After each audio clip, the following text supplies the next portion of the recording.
Yannick Jadot à la Bastille pour la mobilisation autour du pouvoir d'achat. Nous revalorisons les salaires d'une moyenne de 20%, en mettant le paquet sur les débutants et les milieux de carrière, mais la moyenne sera de 20% d'augmentation des salaires.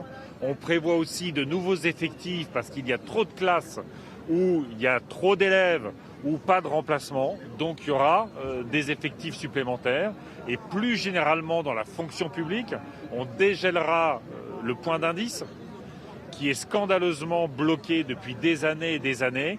Et de la même façon, dans le secteur privé, nous augmenterons les salaires en commençant par le SMIC et tous les bas salaires pour qu'il y ait une impulsion à l'augmentation des salaires. Quelle situation des profs pour vous aujourd'hui en 2020 la situation des profs et des fonctionnaires? Ça fait 2 ans que la communauté éducative tient l'école. Ça fait 2 ans que malgré le mépris du gouvernement, malgré le manque de moyens, y compris pour se protéger en masque, en capteur de CO2, ils sont là, ils sont là, ils sont là.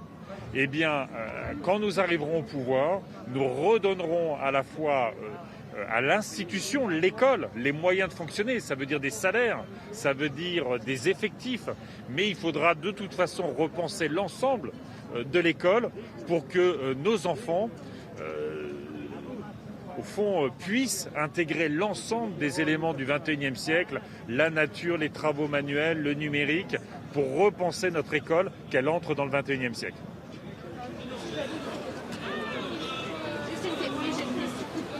Par rapport au pouvoir d'achat, c'est le thème numéro 1, enfin, c'est aussi votre préoccupation principale des Français. Pourtant, on a l'impression que la gauche n'en tire pas vraiment profit, ne parle pas vraiment de ça. Écoutez, la gauche et les écologistes ne cessent de parler du pouvoir d'achat. Quand les écologistes proposent d'investir massivement dans les économies d'énergie, dans le logement, rénover les logements, c'est 600, 700 euros d'économiser par an. Quand on propose un chèque énergie de 400 euros pour les 6 millions de familles les plus en difficulté, quand on propose d'accéder à moindre coût au transport collectif, ou quand je propose d'avoir le covoiturage gratuit la première année pour aller travailler, c'est bien que justement l'écologie est l'allié du pouvoir d'achat. À la fois, on augmentera les salaires et on réduira les dépenses. C'est le double bénéfice du programme écolo pour le pouvoir d'achat. Petite question sur la primaire populaire, parce que le vote s'ouvre aujourd'hui. Non. Écoutez, là, vous vous rendez compte, on parle des sujets absolument essentiels. Permettez-moi d'apporter la mobilisation à Paris sur les salaires et l'emploi, le pouvoir d'achat est tellement une préoccupation pour les Français dans cette campagne présidentielle que Bastien Auger, un grand nombre de candidats à gauche sont présents à cette mobilisation. Oui, exactement. Yannick Jadot, donc le candidat écologiste qu'on vient d'entendre à l'instant. Fabien Roussel, le candidat communiste également, qui fait du pouvoir d'achat un de ses principaux chevaux de bataille. Et puis Jean-Luc Mélenchon également attendu dans cette manifestation. Et même au-delà de cette manifestation, en fait, c'est tous les candidats à la présidentielle, à gauche et à droite, qui maintenant fait du pouvoir d'achat un thème central de leur campagne. Évidemment, c'est une question qui est devenue inévitable. On voit tous ces sondages qui montrent que c'est une des principales, voire la principale dans beaucoup de sondages, préoccupations des Français pour cette élection présidentielle. Donc c'est bien normal, hein, les candidats rivalisent de propositions sur cette question du pouvoir d'achat, entre ceux à gauche qui proposent une augmentation du SMIC, ceux à droite comme Valérie Pécresse qui propose de baisser les charges qui pèsent sur les salariés, puis Emmanuel Macron, pas encore en campagne, mais ses troupes qui sont déjà aussi en train d'essayer de défendre son bilan sur cette question, d'essayer d'assurer qu'Emmanuel Macron a beaucoup fait pour le pouvoir d'achat, notamment des personnes qui travaillent, mais dans un contexte d'inflation comme celui aujourd'hui, c'est pas toujours un message politique facile à faire entendre. Céline Verzelletti est avec nous, secrétaire confédérale de la CGT. La mobilisation du jour dans plusieurs grandes villes de France se fait à l'appel d'une intersyndicale dont vous faites partie. Il y a aussi Force ouvrière, la FSU et Solidaire.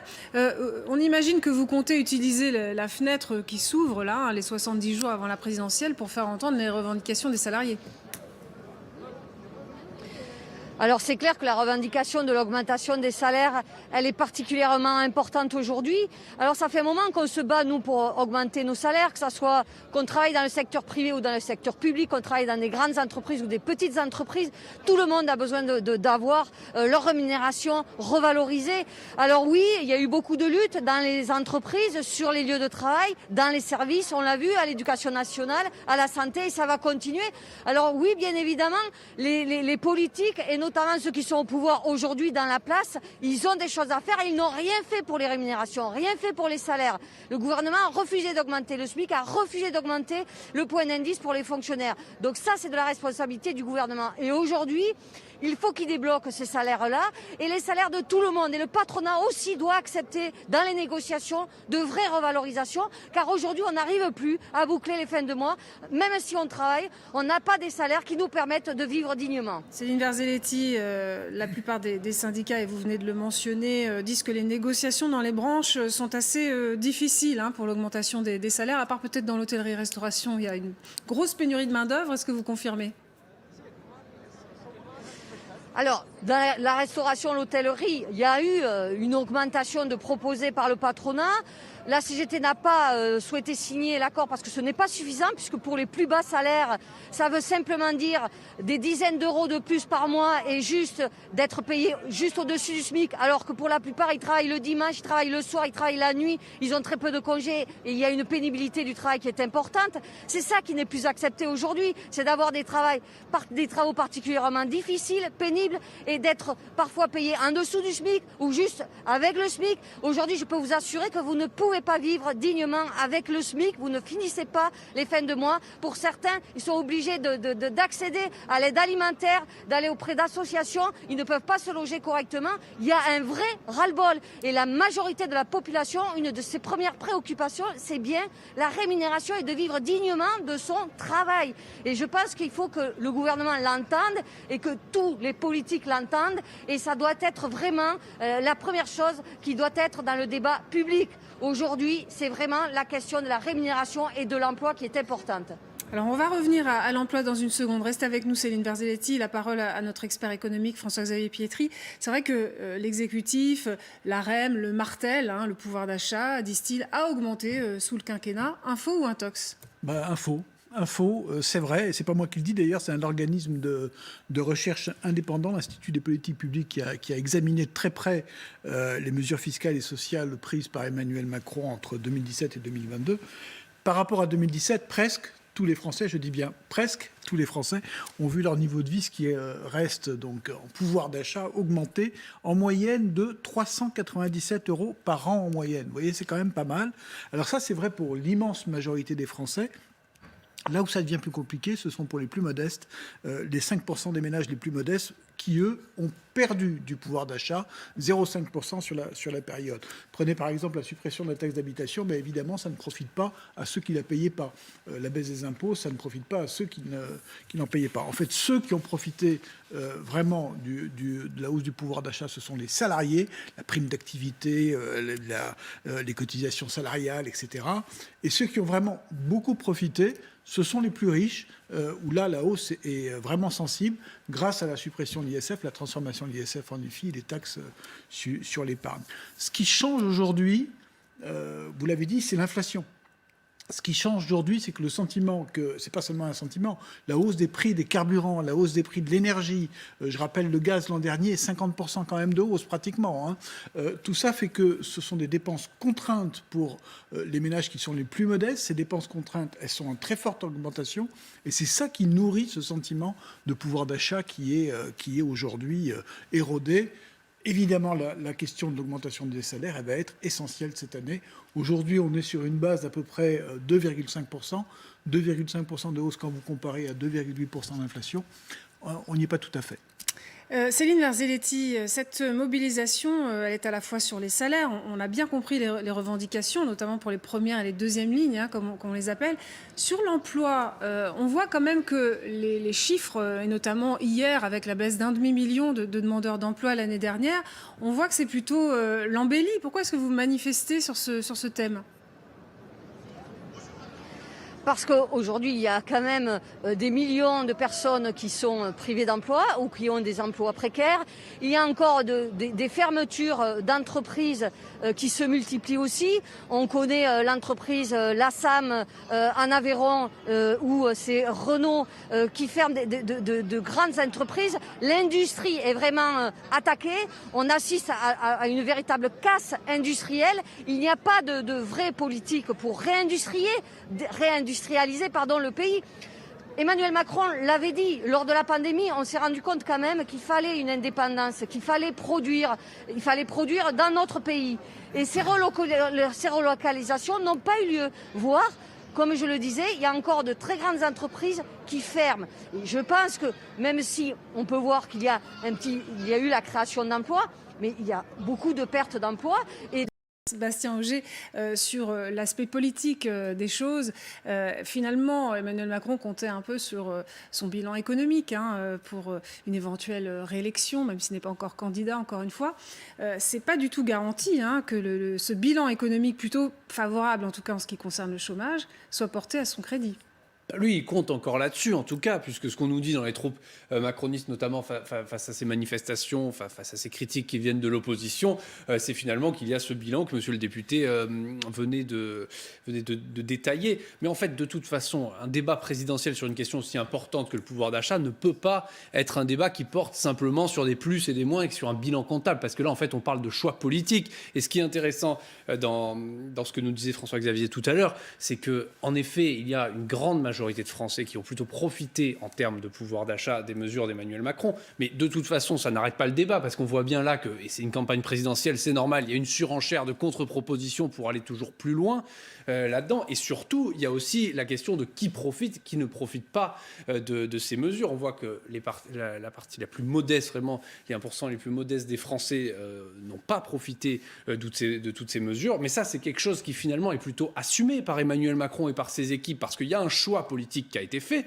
On peut le contester ou on peut l'approuver, mais il y a un choix politique qui a été fait par Emmanuel Macron qui a été de favoriser finalement ceux qui travaillent et ceux qui travaillent notamment au niveau du SMIC ou au-dessus. Il y a ce choix qui est assumé, qui est un choix et politique, et économique et aussi idéologique de dire nous on va valoriser le travail. Donc toutes les mesures en fait qui ont été prises, c'est souvent des mesures pour les personnes qui travaillent au niveau du SMIC ou au-dessus, donc c'était le cas avec la baisse des charges, et c'est le cas même, on le voit avec les mesures très récentes qui ont été prises face à l'inflation et face au chèque carburant. Plutôt que de dire on prend une mesure pour tout le monde, il a été fait le choix de dire on prend le choix pour les plus gros rouleurs qui travaillent. Donc il y a ce choix assumé de cibler un certain public, on peut trouver ça injuste ou pas, mais on donne aussi des arguments à l'opposition pour dire nous on peut aller plus loin, et Emmanuel Macron pâtit aussi de cette image de président des riches, et c'est ça aussi qui va revenir dans le débat politique. Il y a un choix de politique de l'offre qui a été fait, d'aider les entreprises, de favoriser, pour favoriser l'emploi, de favoriser les entreprises. Donc,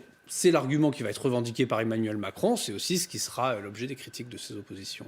David Corsero, d'un mot, est-ce que tout se jouera sur le pouvoir d'achat pour cette élection ? Je ne saurais pas vous répondre sincèrement si tout se jouera sur le pouvoir d'achat. Tout ce que je sais, c'est que le pouvoir d'achat est une très grosse préoccupation des Français. C'est normal, elle est légitime. Après, moi, je tiens juste à rappeler que sur le commentaire que j'ai entendu juste avant, il ne faut surtout pas oublier que Emmanuel Macron a aussi fait en sorte que tous les Français puissent avoir des meilleurs frais. Et c'est aussi ce qui fait baisser le pouvoir d'achat, que ce soit des frais optiques, frais dentaires et frais auditifs. Ça aussi, c'est une grosse part dans le budget, mais vous savez, c'est toujours pareil. On entend souvent on ne parler que des trains qui arrivent en retard et on n'entend pas ceux qui arrivent à l'heure. Donc, quand c'est fait, souvent, on oublie que ça a été fait et c'est quand on doit le payer, on se dit à ce moment-là, bah, c'est vrai, on a pu à le payer, ça fait partie d'une dépense en moins. Et ça, on oublie de le dire aussi. Vous savez, il reste encore des mesures, on peut le dire ce qu'on veut. Vous avez l'extension de la garantie jeune qui va rentrer en ligne de compte prochainement. C'est encore beaucoup plus de jeunes qui vont être aidés. Vous savez, la solution Un jeune, une solution a apporté aussi à beaucoup de jeunes, beaucoup de solutions. Donc, je pense que, vous savez, c'est sur un bilan, c'est compliqué. Je pense que tout le monde aujourd'hui voudrait pouvoir bénéficier de quelque chose, mais je rappelle que quand on veut faire une mesure, personne ne la veut. Personne ne veut pouvoir se dire la mesure, elle est bonne, mais pour les autres, mais pas pour soi-même. Et ça, c'est la vraie difficulté. Merci David Corsero. François-Xavier Pietri, le danger, en effet, dès qu'on aborde le pouvoir d'achat, c'est que si on commence à essayer de compenser tout, je le disais tout à l'heure, 15 milliards rien que pour l'énergie, en fait, vous donnez le sentiment de ne jamais en faire assez. Enfin, je veux dire, c'est le dossier suivant, ça peut être aussi l'alimentaire. Voilà. Est-ce que ce n'est pas le piège pour Emmanuel Macron ? C'est un piège parce que c'est un tonneau de Danaïde, le pouvoir d'achat. Vous disiez 15 milliards pour l'énergie, si vous ajoutez les autres mesures, on est plus près aujourd'hui de 25 milliards. 25 milliards mis sur la table pour le pouvoir d'achat, avec un résultat qui est particulièrement mince dans l'opinion, et ça sera toujours comme ça. Dites-moi si je me trompe, c'est plus que ce qui avait été accordé aux Gilets jaunes. Beaucoup plus, c'était une quinzaine de milliards, les Gilets jaunes. Ouais. Voilà. Non, il y a une cartouche que Emmanuel Macron va pouvoir peut-être tirer, c'est celle de l'emploi. Je rappelle que son objectif, c'était d'arriver à 7% de taux de chômage à la fin du quinquennat. On est aujourd'hui à 8% avant ces bons chiffres de la fin de l'année. Là, c'est un enjeu qui est à portée de main, j'allais dire, pour le président. C'est-à-dire d'arriver à ce taux de chômage de 7%. Ça, c'est une cartouche, si je puis dire, qui est intéressante. Mais sur le pouvoir d'achat, c'est un combat perdu d'avance. C'est un combat perdu d'avance parce qu'effectivement, on ne peut pas compenser indéfiniment la hausse des prix et la baisse du pouvoir d'achat qui s'en ressent. Justine Sago, vous êtes au milieu de la foule, place de la Bastille, alors que le cortège parisien doit s'élancer d'ici quelques minutes. Il commence à y avoir du monde, Oui, tout à fait. Comme vous pouvez le voir juste derrière moi, ils sont sans doute plusieurs milliers à avoir répondu présents aujourd'hui à l'appel des syndicats, notamment les syndicats de la CGT et de Force ouvrière. Dans les rangs de la manifestation aujourd'hui, il y a beaucoup d'enseignants, beaucoup de membres du personnel hospitalier et aussi des lycéens. Tout à l'heure, je parlais avec une enseignante de lycée qui me disait c'est une catastrophe. La précarisation des enseignants ne cesse d'augmenter depuis le quinquennat d'Emmanuel Macron et nous avons considérablement perdu en pouvoir d'achat depuis maintenant 20 ans. Le gouvernement doit réagir et arrêter de nous mépriser. Voilà ce que nous confiait une enseignante décidément très remontée tout à l'heure. C'est bien le thème du pouvoir d'achat qui est sur toutes les lèvres aujourd'hui. Beaucoup demandent la revalorisation des salaires et notamment l'augmentation du salaire minimum horaire en France. Des enseignants qui s'apprêtent, des manifestants qui s'apprêtent à s'élancer vers Bercy tout à l'heure pour une manifestation qui devrait durer environ 2 heures. Merci beaucoup Justine Sago. Alors quelles sont les revendications principales portées par Force ouvrière et la CGT qui sont à l'origine de cette mobilisation ? On écoute leurs dirigeants. C'est une journée de mobilisation aujourd'hui, mais la question des salaires et du pouvoir d'achat, on l'a posée depuis la fin de l'été. On a mobilisé déjà le 5 octobre sur cette question-là parce que cet été, les prix de l'alimentation, les produits frais notamment, avaient fortement augmenté. On était déjà avec une inflation des prix de l'énergie. On avait alerté le gouvernement déjà à l'époque sur le fait qu'il aurait augmenté le SMIC de manière anticipée parce que on savait qu'on allait dépasser les 2%. C'est ce qui s'est passé au mois d'octobre. Malheureusement, déjà, il ne nous a pas écouté lorsqu'on lui a demandé de mettre un coup de pouce, cette fois, sur le SMIC. Il y a un blocage pour tenir compte des baisses de pouvoir d'achat qu'on connaît depuis des années et pour que les salariés demandent leur dû. J'entendais les salariés, beaucoup de salariés me disent avant, avec notre salaire, on arrivait à vivre, maintenant on essaie de survivre. Voilà, je crois que ça résume bien la situation. On se rend compte, grâce aux mobilisations, grâce à la place que prennent les salariés dans cette campagne, que la question du pouvoir d'achat et des salaires, elle est en première position. Je crois qu'il y a un sondage qui est sorti aujourd'hui, c'est plus de 54% des Français considèrent que c'est le premier problème à régler. Donc c'est une bonne chose. On nous dit que l'économie va bien, on est d'accord avec ça, sauf que la réalité c'est qu'elle va bien, mais qu'elle profite à quelques-uns. Je crois que le rapport d'Oxfam qui a été publié la semaine dernière est significatif. Il y a les milliardaires, ça va, et puis les pauvres s'enfoncent dans la pauvreté. Et donc oui, il y a un vrai problème de salaire dans ce pays. Le quoi qu'il en coûte, il a servi beaucoup aux très grandes entreprises et très peu pour les salariés. Quand on voit que les milliardaires français ont accumulé en un an 237 milliards. Vous voyez, c'est l'équivalent d'une prime de 3 500 € par Français. C'est combien la prime de vie chère du gouvernement ? Je crois que c'est 100 €, c'est ça ? Un petit décalage.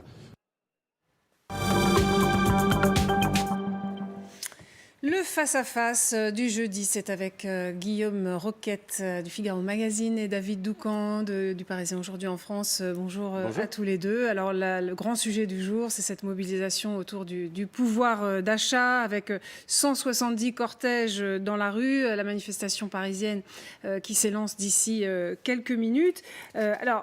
Jusqu'ici, David Doucan, Emmanuel Macron pouvait se prévaloir d'un assez bon bilan. Hier, on a vu que le chômage avait reculé fortement en 2021, même s'il y avait une forme de rattrapage par rapport à 2020. Et là, on se dit finalement, est-ce que dans les derniers mois jusqu'à la campagne, ça ne va pas être l'épine dans son pied?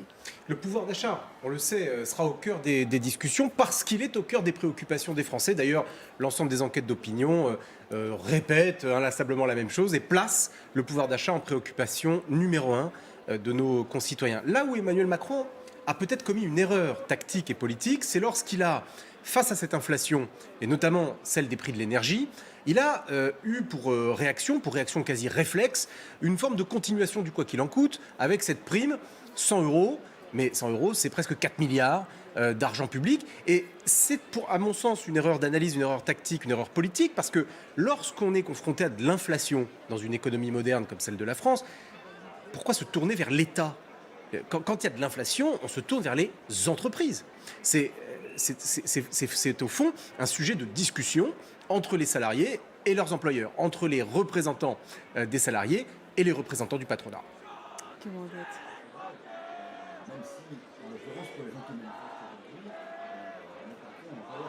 En effet. Il y a un petit problème avec votre micro. Alors cela dit, c'est vrai que les entreprises vont faire leur part. En tout cas, on leur demande de faire leur part. Il y a des négociations dans les branches en ce moment. Oui. Visiblement, c'est assez difficile. Tous les candidats s'emparent du thème du pouvoir d'achat. Mais on en parlera tout à l'heure sans doute. Valérie Pécresse, qui voulait mettre l'État à contribution, finalement, elle rétropédale un peu et elle dit, bon, finalement, ça va être aux entreprises de mettre la main à la poche. Est-ce qu'on est impuissant face à ces problèmes de pouvoir d'achat? On ne peut pas forcer la main aux entreprises. Alors, sur le cas de Valérie Pécresse, c'est vrai qu'elle a eu cette proposition qui a tout de suite imprimé, au fond, dans l'esprit des gens, c'est-à-dire la proposition d'augmenter de 10% les salaires les plus modestes, enfin, y compris des classes moyennes inférieures, jusqu'à un peu plus de 2 SMIC. Bon, proposition comme ça, dite comme ça, alléchante, quoi, d'un point de vue électoral. Mais comment cette proposition était-elle financée? Et c'est vrai que dans un premier temps, elle avait dit qu'elle demanderait, qu'elle ferait passer une partie des charges salariales vers les charges patronales. Bon, donc ça veut dire faire payer les patrons.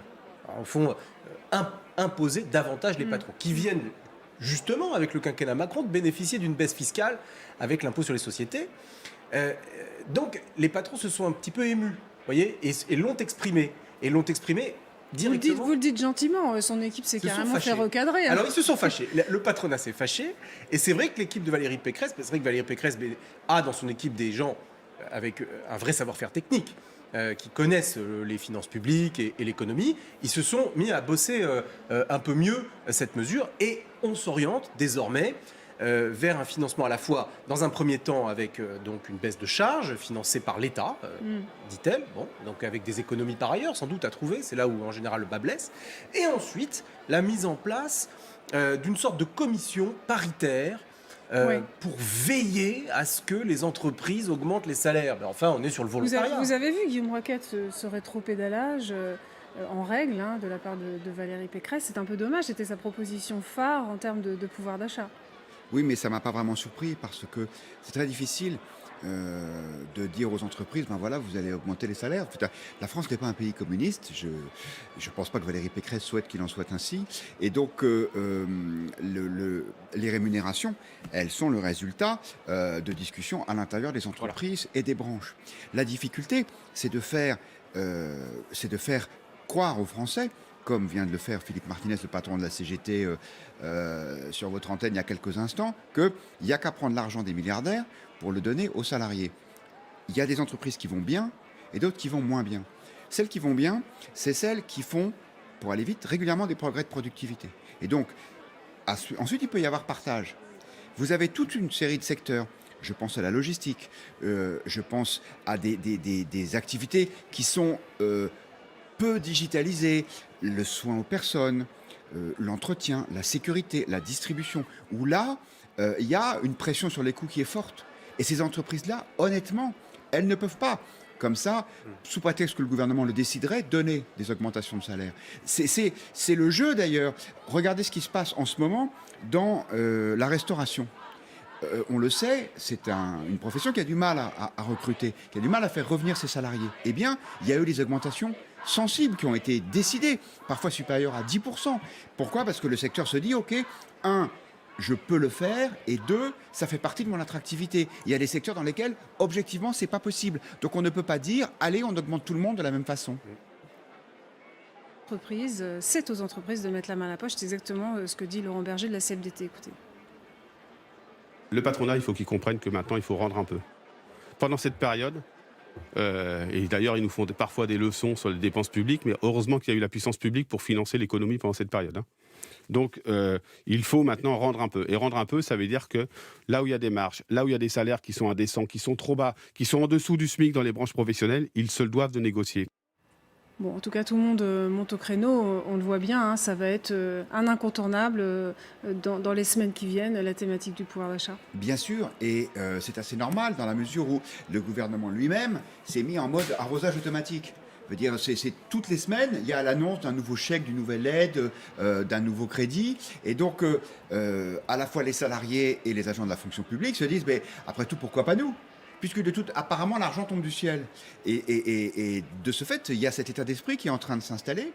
Et c'est assez injuste pour Emmanuel Macron, parce que d'abord, le pouvoir d'achat n'a pas baissé l'année dernière. Ensuite, il y a eu un effort de soutien à l'économie. Mais, comme toujours, on n'entend que les frustrés.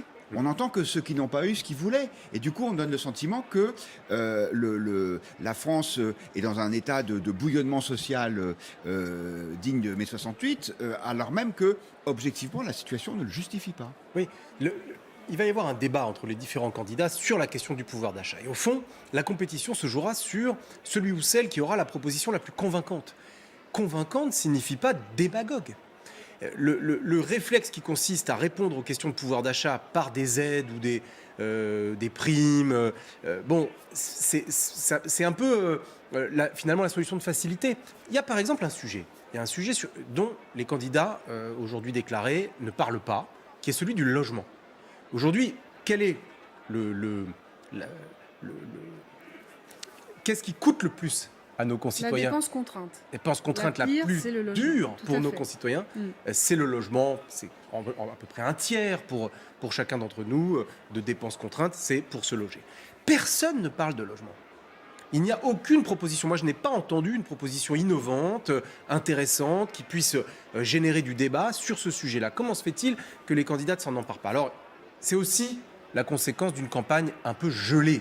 Parce que tant qu'Emmanuel Macron ne se sera pas déclaré, on a l'impression d'avoir des candidats d'opposition qui boxent dans le vide ou qui boxent entre eux, alors que le favori, président sortant, lui, n'est pas directement dans l'arène. Alors peut-être que son entrée en campagne, qu'on nous dit maintenant rapide, dans une question de semaine au fond, permettra enfin au débat politique de fond entre les différents candidats, entre les différentes visions de société, d'avoir lieu. Guillaume Roquette, vous dites on n'entend que ceux qui ne sont pas contents. En même temps, il faut bien reconnaître que les premières lignes, les deuxièmes lignes, vous savez, celles à qui on promettait une revalorisation de salaire, notamment parce qu'elles étaient là pendant la pandémie, elles n'ont pas vu grand-chose venir. Non, d'abord, ça dépend lesquelles, parce que, objectivement, le personnel de santé, même si elles peuvent considérer que ce n'est pas encore suffisant, ont bénéficié d'augmentations de salaire assez substantielle à la suite de ce qu'on a appelé le Ségur de la santé. Mais c'est vrai que vous avez les autres activités. Mais c'est celles dont je parlais. Vous savez, ce sont les chauffeurs routiers, ce sont les caissières, ce sont les gens qui ont continué à travailler pendant la pandémie. Pourquoi ? Parce qu'ils ne pouvaient pas, eux, passer en télétravail. Mais on en revient à ce sujet. Encore une fois, il y a l'économie qui est relativement prospère. C'est celle qui est moderne, entre guillemets. Je ne dis pas ça pour dévaloriser les autres, vous voyez, c'est-à-dire qui fait des progrès de productivité, parce qu'elle profite de la digitalisation. Le télétravail, ça peut être une bonne opération pour les entreprises, parce que du coup, il y a moins de locaux. Mais quand vous êtes dans ces secteurs, encore une fois, du service, qui ne sont pas digitalisables. Ce sont aussi des secteurs en général à faible qualification et où il y a beaucoup de concurrence. Et donc il y a une pression sur les prix qui est très élevée. Et les milliardaires dont M. Martinez se gausse là, ou qu'il voudrait saigner, ce ne sont pas les patrons de ces entreprises-là. Ce sont les patrons de multinationales qui ont profité de la hausse de la bourse. Je constate juste d'ailleurs que la bourse, elle a baissé depuis le rapport d'Oxfam. J'attends le nouveau rapport d'Oxfam, association dont on connaît l'ancrage politique à gauche, pour dire il faut bien reconnaître que les patrons de la technologie, ils ont perdu de l'argent parce que la bourse a baissé et donc leur participation dans leur entreprise aussi. Mais ça, curieusement, ils n'en parlent jamais. C'est que quand ils s'enrichissent. Alors le pouvoir d'achat, en tout cas, c'est en train de s'imposer comme le thème majeur de cette campagne. La préoccupation pendant très longtemps des Français, c'était le chômage. On se souvient des enquêtes d'opinion, c'était cela qui préoccupait. Et pour cause, il y a plus de 3 millions de Français qui n'ont pas d'emploi aujourd'hui en catégorie A. Aujourd'hui, on a l'impression que ça va mieux. Et donc, alors est-ce que c'est humain, ça va mieux, donc les Français ne s'en préoccupent plus. Je pense que effectivement c'est humain. C'est-à-dire que ce qui va mieux est toujours considéré comme normal.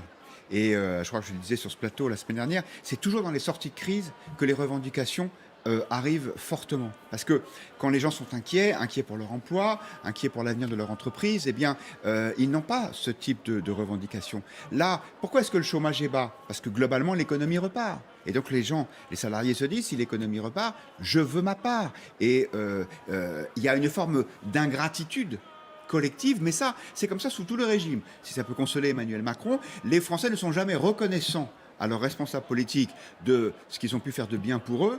Ils se focalisent surtout sur ce qu'ils n'ont pas fait ou sur ce qui les frustre. C'est comme ça, il faut faire avec. Et d'ailleurs, les responsables politiques n'ont pas le droit de dire « ça va mieux ». Là, vous avez utilisé une phrase interdite en politique. Vous vous souvenez C'était François de Hollande, François Hollande qui en parlait. qui avait eu cette tournure. C'était une idée d'expression « ça va mieux ». Bon. Que n'avait-il pas entendu par la suite? Et tout le monde lui était tombé dessus sur l'angle de la déconnexion et du décalage.